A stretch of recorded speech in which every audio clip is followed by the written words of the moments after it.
میری شروع سے ایسی طبیعت تھی کہ بغیر لوگوں سے ملے جلے رہ نہیں سکتی تھی۔ امی میرے مزاج کو بخوبی جانتی تھیں، لہٰذا وہ محلے میں آنے جانے سے نہیں روکتی تھیں۔ یہاں سبھی پرانے پڑوسی آباد تھے اور ایک دوسرے سے خوب واقفیت تھی۔ ہر تقریب میں آنا جانا رہتا تھا۔ اس طرح محلے کا کوئی گھر ایسا نہ تھا جہاں میں نہیں جاتی تھی۔ 2 سال پہلے کا ذکر ہے کہ ہمارے گھر کے سامنے والا گھر بک گیا اور وہاں نئے لوگ آ گئے۔ یہ شیخ صاحب کا مکان تھا جس کی بیٹی سے میری بچپن سے دوستی تھی۔ اس کا نام سمن تھا۔ سمن کے چلے جانے کی وجہ سے جی اداس رہنے لگا۔ اس کی یاد آتی تو اب دیدہ ہو جاتی تھی۔ آخر کار مجھ سے رہا نہ گیا تو سوچا آنے والے نئے پڑوسیوں سے ملنا چاہیے۔ اس گھر میں نے اپنی ہم عمر ایک لڑکی کو بھی دیکھ لیا تھا۔ اس سے ملنے کا اشتیاق ہوا تو امی سے کہا، جب سے سمن گئی ہے جی اداس رہنے لگا ہے۔ امی جان سامنے والے گھر میں چلیے، وہاں ایک لڑکی میرے برابر کی ہے، اس سے دوستی ہو جائے گی تو میرا دل بہل جائے گا۔ بیٹی آج میں نے بریانی بنائی ہے، تم ایسا کرو ایک بڑی تشتری بھر کے ان کے گھر لے جاؤ اور میری طرف سے خاتون خانہ سے کہو کہ امی نے بھجوائی ہے۔ نئے پڑوسیوں کا اسی طرح سواگت کرتے ہیں۔ ہم پھر 2 دن بعد چلیں گے۔ آج یوں بھی میں تھک گئی ہوں، آج نہیں جا سکتی۔ مجھ میں کپڑے بدلنے اور تیار ہو کر جانے کی ہمت نہیں ہے۔ میں نے امی جان کی ہدایت پر عمل کیا، بریانی کی پلیٹ لے کر سامنے والے گھر میں چلی گئی۔ بیل بجائی تو ایک نوجوان گیٹ پر آیا، پوچھا کس سے ملنا ہے اور آپ کون ہیں؟ میں نے بتایا کہ سامنے والے گھر سے آئی ہوں، والدہ نے بریانی بیچی ہے، یہ لے لیجئے۔ وہ واپس پلٹ گیا اور میں اس کے پیچھے چلنے لگی۔ کچن کے پاس پہنچ کر اس نے کہا، سامنے رکھ دیجئے، امی آئیں گی تو آپ کو پلیٹیں بھجوا دیں گی۔ کیا آپ کی والدہ گھر پر موجود نہیں ہے؟ وہ ہماری پھپھو کے گھر دعوت پر گئی ہیں۔ آپ نہیں گئے؟ مجھے کچھ کام تھا اسی لیے نہیں گیا۔ آپ کی کوئی بہن ہے؟ ہاں ایک ہے، وہ بھی امی کے ساتھ گئی ہیں۔ کیا نام ہے؟ اس کا نام میمونہ ہے، مجھے اس سے ملنا تھا۔ میں نے بجھے ہوئے لہجے میں کہا۔ واپس جانے کو مڑی تو وہ بولا، وہ بھی شام کو آئیں گی، ملنا ہو تو شام کو آ جانا۔ میں نے مڑ کر نہ دیکھا اور گیٹ کی طرف چل دی۔ باہر نکلی تو اس نے گیٹ بند کیا۔ میں نے مڑ کر دیکھا، وہ گیٹ کی اوپر سے جھانک کر مجھے جاتے ہوئے دیکھ رہا تھا۔ 2 چمکدار آنکھیں میرا پیچھا کرتی دکھائی دے رہی تھیں۔ اس روز میں دوبارہ نہیں گئی، البتہ اگلے دن شام کو ان کے گھر پہنچ گئی۔ آج بھی ان کے گھر میں کوئی نہیں ہے، صرف وہی بیٹھا ہوا ہے۔ میں جھجک گئی کیونکہ کل تو ہاتھ میں بریانی کی پلیٹ تھی، ایک جواز تھا گھر کے اندر آنے جانے کا، مگر آج ایسا کچھ نہ تھا۔ میں نے یوں ظاہر کیا جیسے پلیٹیں واپس لینے آئی ہوں۔ جب کمرے کے در تک پہنچی میں نے کہا، کیا اندر آ سکتی ہوں؟ ہاں آج بھی گھر والے کہیں گئے ہوئے ہیں؟ اور وہ پلیٹیں؟ میں نے باورچی خانے کی سمت دیکھا، مجھے معلوم نہیں امی نے کہاں رکھی ہیں، خود کچن میں جا کر دیکھ لیں۔ امی اور میمونہ خالہ کی طرف گئی ہوئی ہیں، کل آئیں گی۔ اچھا کوئی بات نہیں، پلیٹیں بعد میں لے لوں گی۔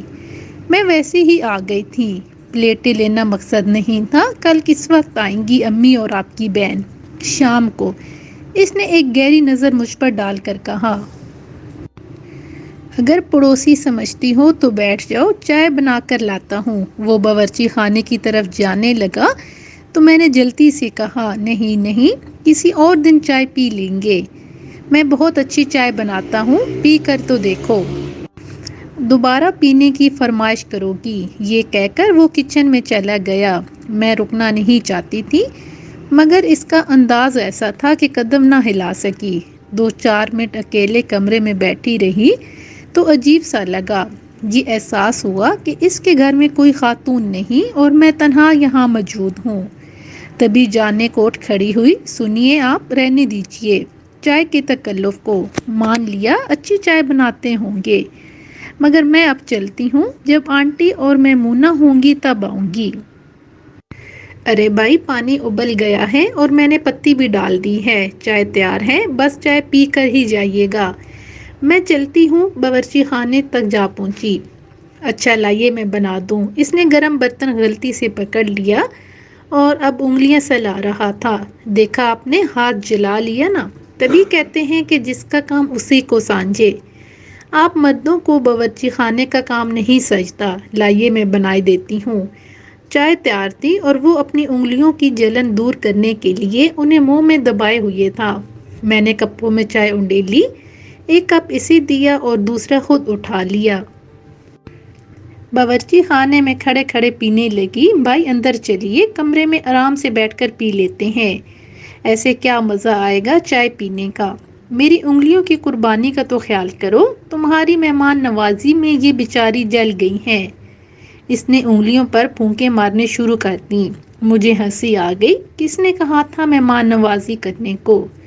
لو بھائی، اب ہم ایسی بے مروت نہیں ہیں۔ آپ دوسری بار آئیں تب بھی چائے پانی نہ پوچھیں، صرف پانی ہی پوچھ لیتے کافی تھا، تاکہ آپ محلے بھر میں سب سے کہتی کہ یہ جو سامنے والے مکان میں نئے لوگ آئے ہیں بڑے روکھے اور بد تہذیب ہیں، مہمان سے چائے تک کا نہیں پوچھتے۔ مجھے ہنسی آ گئی۔ مذاق اڑا رہی ہیں آپ؟ جی نہیں۔ اچھا میں چلتی ہوں۔ اتنی اچھی چائے پلانے کا شکریہ۔ کیا دوبارہ پینے آئیں گی؟ کیوں نہیں، اگر آپ نے بلایا تو۔ یہ کہہ کر میں باہر نکلی اور گلی میں آ گئی۔ مڑ کر دیکھا، گیٹ کے اوپر سے دو کالی بڑی بڑی چمکدار آنکھیں جھانک رہی تھیں، جیسے کہتی ہوں دوبارہ بھی آنا۔ تبھی میں نے گلی سے ہاتھ ہلا دیا۔ 2 دن بعد ان کی والدہ اور میمونہ آ گئیں۔ ہاتھ میں مٹھائی کا ڈبہ تھا اور پلیٹیں خالی تھیں۔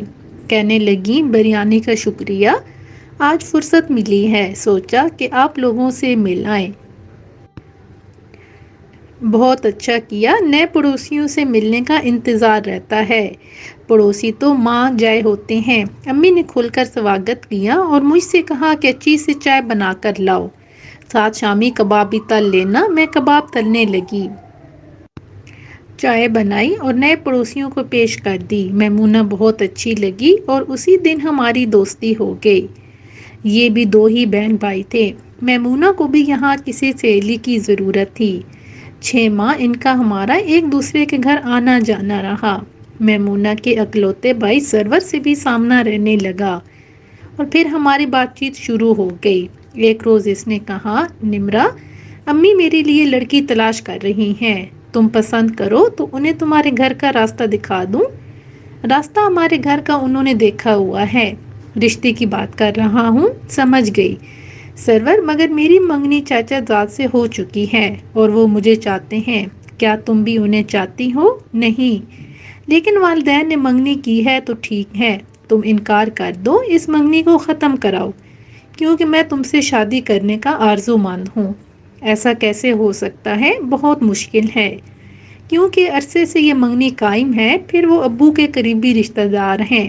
جو بھی ہو نمرا، سچ کہتا ہوں، تمہارے سوا اب کسی لڑکی کو دل میں جگہ نہیں دے سکتا۔ تم مجھے پہلے دن ہی اچھی لگی تھی۔ خدا کے لیے منگیتر کے ساتھ شادی سے منع کر دو، ورنہ میں کچھ کھا کر جان دے دوں گا۔ معلوم نہ تھا میرے بارے میں وہ اس قدر سنجیدہ ہے۔ اس کی آنکھوں میں آنسو دیکھ کر حیران رہ گئی۔ گھر آئی تو دل کی عجیب کیفیت تھی، وہ بھی مجھے اچھا لگا تھا، لیکن منگنی کا بندھن، اف، یہ والدین، انہیں جانے کیوں بچوں کی منگنیاں کرنے کا شوق ہوتا ہے کہ شادی سے کئی سال پہلے ہی رسمیں کر کے خواہ مخواہ ایک دوسرے سے باندھ دیتے ہیں۔ جوں جوں وقت گزرتا جاتا تھا، دل پر سرور کی شبیہ گہری ہوتی جاتی تھی، یہاں تک کہ مجھے لگا اگر اس سے شادی نہ ہوئی تو پھر کسی اور کے ساتھ خوش نہیں رہ سکوں گی۔ بالآخر ایک دن میں نے امی سے کہہ دیا کہ مجھے خاور پسند نہیں، آپ اس کے ساتھ میری منگنی ختم کروا دیں، ورنہ میں کچھ کھا کر سو رہوں گی۔ میں اکلوتی بیٹی تھی، وہ میری اس دھمکی سے سہم گئیں۔ والد صاحب سے منوا لیا کہ خاور سے رشتہ ختم کر دیں، ہماری بیٹی اس کے ساتھ شادی پر راضی نہیں ہے، وہ سخت پریشان اور ناخوش ہے۔ کون ماں باپ اپنی اولاد کو ناخوش دیکھنا چاہتے ہیں؟ ابو نے جی کڑا کر کے خاور کے باپ سے معذرت کر لی۔ یوں برسوں کا رشتہ پل بھر میں ختم ہو گیا۔ میں نے یہ خوشخبری سرور کو جا کر سنائی اور کہا کہ اب تمہیں زہر کھانے کی ضرورت نہیں، اپنے والدین کو ہمارے گھر بھیجو تاکہ تمہارے لیے وہ میرا رشتہ طلب کریں۔ منگنی ٹوٹ گئی ہے۔ اس نے بظاہر خوشی کا اظہار کیا، لیکن پھر ان کے گھر سے رشتہ طلب کرنے ہمارے گھر کوئی نہ آیا۔ ایسے ہی سال گزر گیا۔ ایک دن میمونہ آئی اور بتایا کہ میرے بھائی سرور کی شادی ہونے والی ہے۔ یہ سن کر میرے بدن میں سرد لہر دوڑ گئی۔ مری ہوئی آواز میں سوال کیا، کس سے؟ ہماری ماموں کی بیٹی سمرین سے۔ 6 ماہ پہلے رشتہ طے ہوا اور اب شادی کی تاریخ رکھ رہے ہیں۔ مجھے اپنے کانوں پر یقین نہ آیا۔ کیا سرور کی مرضی شامل ہے؟ کیا اسے سمرین پسند ہے؟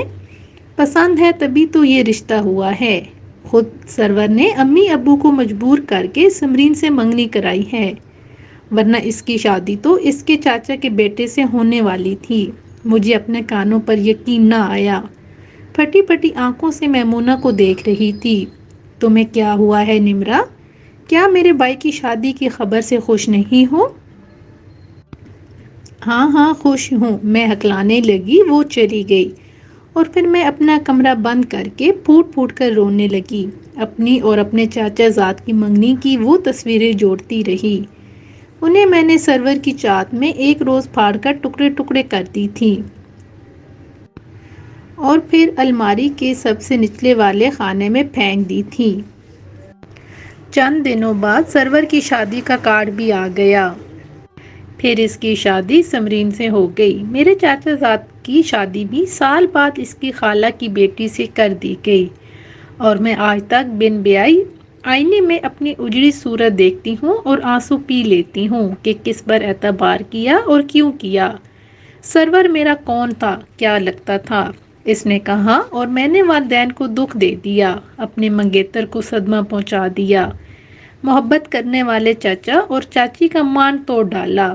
کیوں اور کس لیے؟ نہ جانے کس لیے۔ جس سے ملے 6 ماہ بھی مشکل گزرے تھے، اس سے اپنا سمجھ لیا۔ ہم بے وقوف لڑکیاں کتنی جلد باز ہوتی ہیں، کبھی کسی اجنبی کے 2 میٹھے بولوں پر مر مٹتی ہیں تو کبھی کسی کے لمحاتی اور جذباتی احساس کی بھینٹ چڑھ جاتی ہیں۔ یہ بھی نہیں سوچتی برسوں کے رشتوں کو پل بھر میں توڑ ڈالنے کی سزا کبھی بہت لمبی اور بھیانک ہوتی ہے۔